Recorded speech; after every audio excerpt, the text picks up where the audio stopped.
parti pour la creepy story.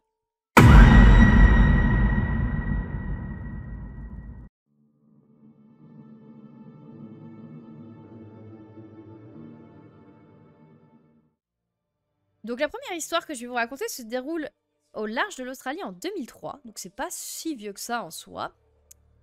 Et une équipe de scientifiques suivait les déplacements et la vie d'un requin blanc long de 3 mètres. Voilà, on est sur un requin blanc qui ne fait pas partie des petits, on peut le dire.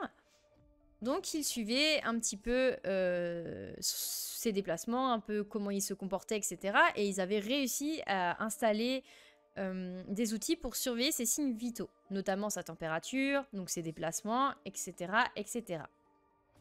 Un bon bébé, on peut le dire, effectivement.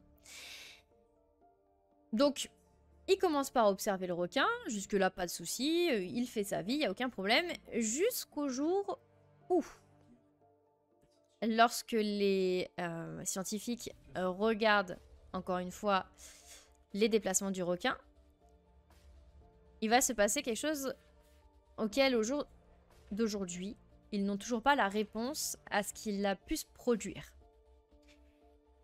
Ils vont expliquer que en quelques fractions de secondes, d'accord, on n'est même pas en histoire d'heures, de minutes, on est carrément sur une histoire de fractions de secondes, le requin blanc est descendu à plus de 550 mètres de profondeur dans l'océan, en une fraction de seconde, je le rappelle, et au même moment, sa température corporelle est montée à 20 degrés, au-dessus de sa température corporelle normale. Sans raison, puisque jusqu'à présent, lorsqu'ils suivaient le requin, au niveau de leur ordinateur, etc., de leur radar, il y avait aucun problème et potentiellement pas d'autres prédateurs à côté, sachant que je le rappelle quand même qu'un requin blanc de 3 mètres, il n'y a pas beaucoup de prédateurs au-dessus. Les scientifiques ne trouveront jamais d'explication à tout ça. La seule chose, la seule théorie qu'ils ont vis-à-vis de ça, au vu de ce qui s'est passé dans le peu de temps où ça s'est passé, c'est qu'il y aurait du coup une bête encore bien plus grosse qu'un requin blanc qui l'aurait dévoré et qui se situerait du coup potentiellement dans les profondeurs de l'océan et l'aurait mangé en goûter. Voilà. Alors, pas forcément mégalodon les gars, je pense qu'effectivement il peut y avoir peut-être des bêtes un peu trop grosses qui sont dans les fins fonds de l'océan et je pense qu'il serait préférable de les laisser là-bas, hein, entre vous et moi. Ça, c'était la première histoire. Et elle fait bien flipper.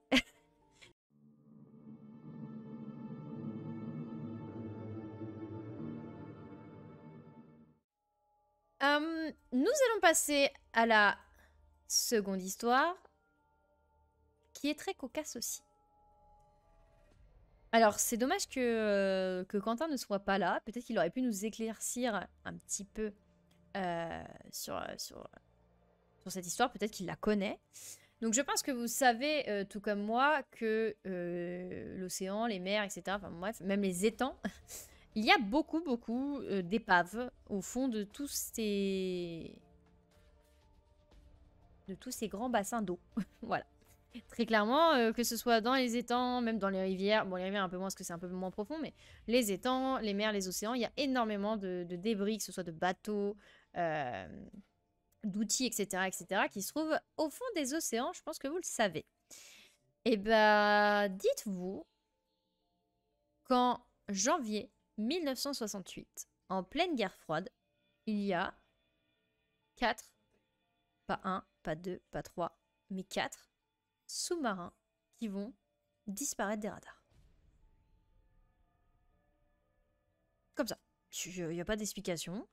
Donc il y avait 4 sous-marins qui venaient de 4 pays différents. Donc il y avait le USS Scorpion qui était un sous-marin américain. Il y avait l'INS Dakar qui était un sous-marin britannique.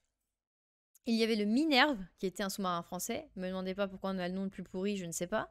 Et le K-129 qui était un sous-marin soviétique. Ils ont disparu à quelques jours d'intervalle sans laisser de traces. Alors, je sais ce que vous allez me dire. Vous allez me dire, bah, potentiellement, ils se sont fait torpiller, très clairement, par d'autres sous-marins. Peut-être qu'ils ont eu un problème technique à bord et que tout simplement, bah, le sous-marin a sombré dans le fond des océans. C'est tout à fait possible.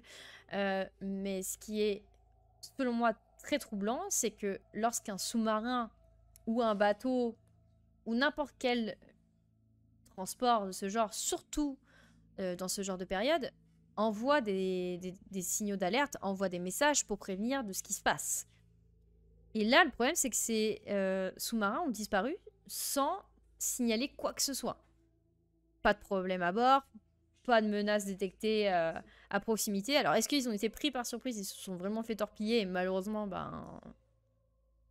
Voilà, ils n'ont pas eu le temps de prévenir. Est-ce qu'il y a eu un souci à bord et que du coup, ils n'ont pas eu le temps de prévenir qui que ce soit et malheureusement, bah, ils sont morts dans le sous-marin noyé?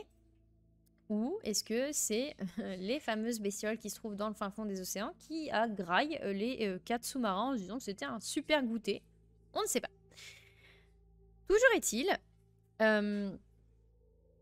que ces disparitions ont quand même donné naissance à un projet secret de la CIA qui s'appelle le projet Azorian, ou Azorian, je ne sais pas comment ça se dit, afin de retrouver les épaves de ces sous-marins pour essayer de comprendre ce qui s'est passé. Donc c'est-à-dire que il y a eu quand même derrière la CIA qui s'est même dit « Ok, c'est bizarre. On va peut-être essayer de retrouver pour voir ce qui s'y passe. » Donc ça, c'était la deuxième histoire.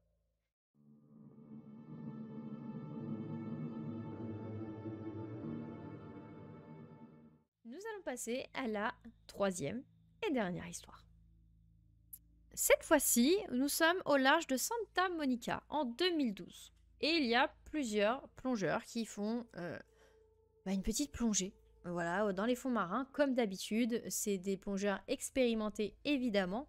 Donc ce n'est pas la première fois qu'ils y vont. Donc c'est quelque chose de maîtrisé et dans un milieu qui leur est familier. On est bien d'accord? Ils font leur petite excursion au fond de l'océan, jusqu'à ce que, au fond d'un trou, ils aperçoivent un plongeur qui ne fait pas partie du groupe. Bon, jusque-là, vous allez me dire, je vois pas trop où est le problème. Du coup, quand les plongeurs l'ont aperçu, ils se sont dit qu'ils allaient aller à sa rencontre, parce que peut-être qu'il a rencontré un problème, peut-être qu'il est coincé, parce que je pense que c'est quand même pas habituel de voir un plongeur seul. C'est généralement, je pense, des groupes. Donc ils se sont dit que ce serait plutôt une bonne idée d'essayer d'aller à sa rencontre, voir s'il n'a pas besoin d'aide, s'il n'est pas en difficulté, etc. Ils vont nager jusqu'à lui, en traversant des courants froids, au fond d'océan, donc ils sont quand même, je pense, assez bas. Et le problème, c'est que au moment d'arriver, sachant qu'il était toujours en visu, au moment d'arriver à sa rencontre, le plongeur disparaît. Littéralement, il disparaît. C'est-à-dire que les plongeurs sont horrifiés parce qu'ils ne comprennent pas ce qui se passe. Il y avait un plongeur il y a 2 secondes et là, il n'y a plus personne. Donc concrètement, et c'est le récit de plusieurs plongeurs du même groupe. Donc c'est pas un mec qui était tout seul qui a vu ça, c'est plusieurs personnes qui ont vu ce plongeur disparaître devant leurs yeux sans laisser de traces, c'est le cas de le dire.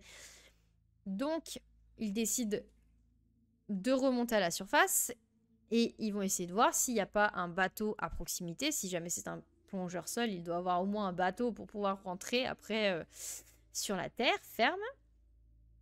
Un bateau ou quoi que ce soit. Et il n'y a rien du tout. Pas de bateau à l'horizon, rien de quoi que ce soit. Ils ne sauront jamais qui c'était, si c'était vraiment un plongeur vivant ou un fantôme de plongeur, c'est le cas de le dire. La seule chose qu'ils ont retenue, qui les a marqués sur le physique de ce plongeur, c'est que la bonbonne d'oxygène était rose. Mais pareil, elle a disparu en même temps que le plongeur. Donc ils n'ont jamais su ce que c'était, qui c'était, Et comment il a pu disparaître comme ça en un claquement de doigts. C'était la dernière histoire et je sais pas ce que vous en pensez, mais je préfère largement voir des petits poissons dans un aquarium plutôt que me retrouver face à cette situation au fin fond de l'océan. C'est quitte à choisir, c'est simple radical, je reste sur Terre et les aquariums sont très bien. Voilà.